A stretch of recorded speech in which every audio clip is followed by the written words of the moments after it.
You know what I mean? Absolutely. But there's ways to do that.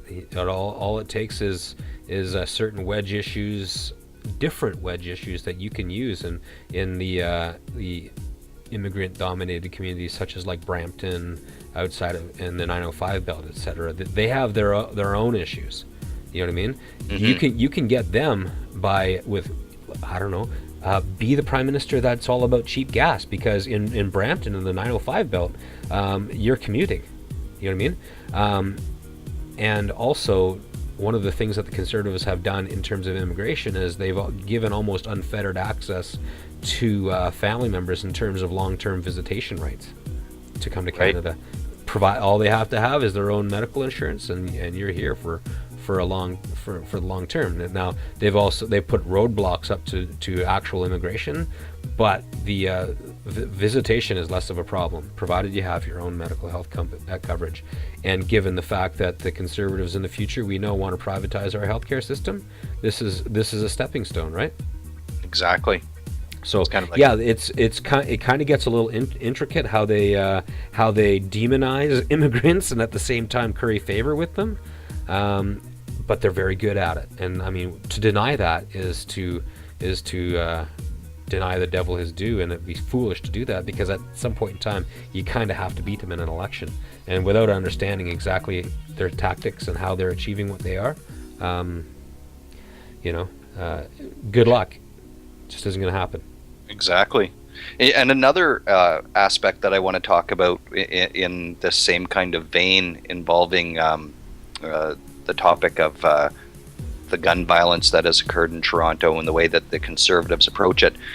Isn't it kind of curious that a law and order type government like the Harper government is reducing the number of Canadian Border Service employees at the Canadian Border Service Agency? Yeah. Well, it's pretty simple. You know, those guys at the Canadian American border simply get in the way of the of the Americans who do the job there, right?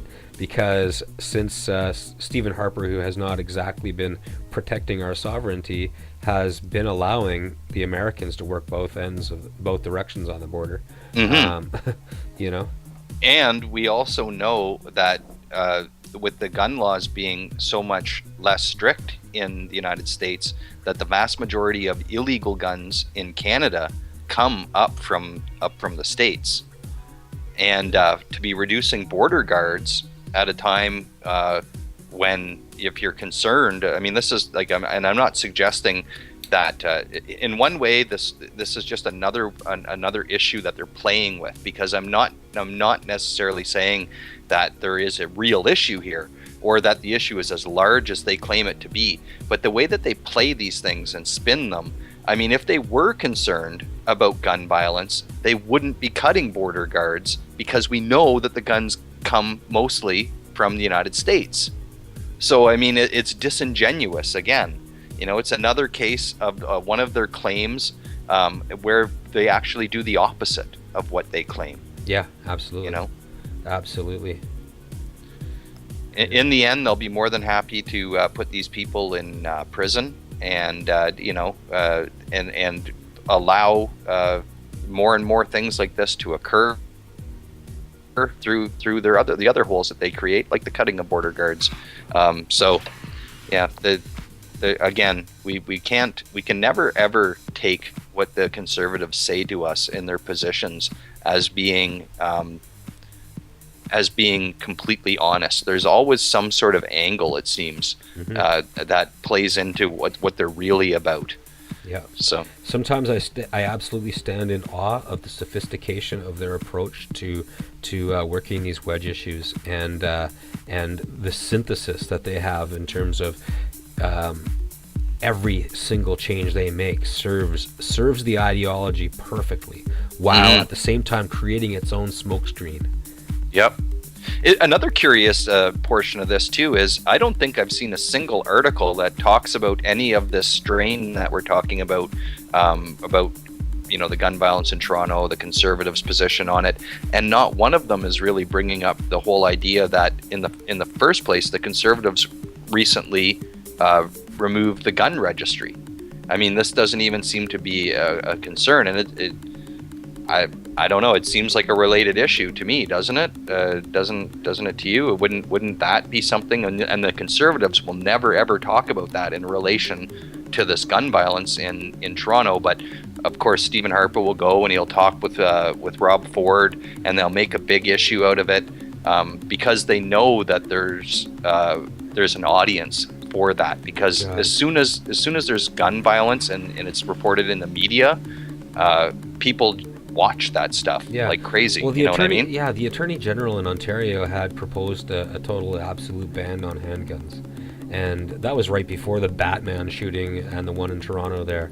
And right after those shootings, the federal Conservative government said it's a no-go. You know, and for me, it's an issue that I like to leave well alone, because I know how many points the Conservatives score with that as a wedge issue. So it's what when it comes to gun control in the politics of it, I like to encourage progressives just to turn the other cheek on that one. Yeah, and talking about that issue is like starting a game of chess off in checkmate. Exactly. You know? I mean, we've been through it many times. You know, my one of the most regrettable forms of human beings that I know of, you know, the stereotypical skeeter from out Bonfield way that shoots critters, knows jack shit about politics except for what he sees in the attack ads during hockey night in Canada from the Conservative Party. That guy only voted about the long gun registry. He didn't know anything else, but he got out there and voted Conservative because of that one issue. Let's keep Skeeter from Bonfield out of the game next time. He'll stay home. If he doesn't, he won't vote. They'll lose a they lose a portion of their supporters. The Conservatives are attacking every single other element of his life and his finances and his security. Every other element of his life is under attack. He just doesn't want to license his gun. So let's leave that alone. Let's Skeeter stay out of politics, right? Because we can't reach him.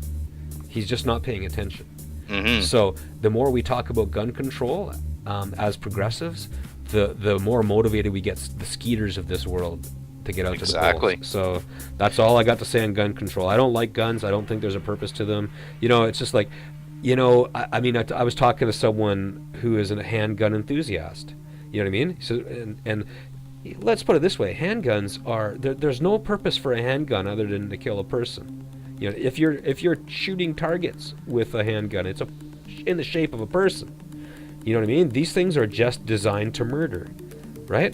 So, I said this to my friend who's a handgun enthusiast, and he said, "Well, that's my hobby. That's what I like to do, and I don't kill people with it. I just like to shoot targets with it. So I should be allowed to do that. I should be allowed to have this instrument, which is simply designed to kill people."